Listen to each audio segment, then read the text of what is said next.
Hongera sana. Ubaya?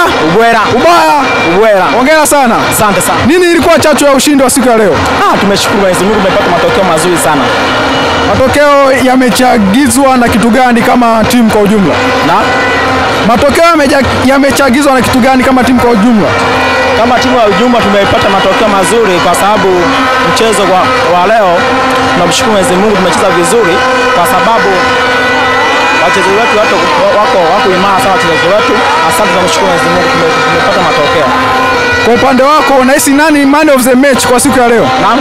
Kwa upande wako unahisi nani ni man of the match kwa siku ya leo? Mpanzu. Una ignore lolo ya goalkeeper.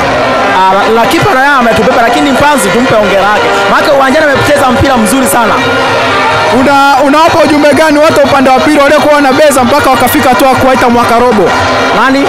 Unawapa msemo gani au unawapa taarifa gani watu upande wa pili waliokuwa wanawabeza na kufikia hatua ya kuwaita mwaka robo? Washindwe.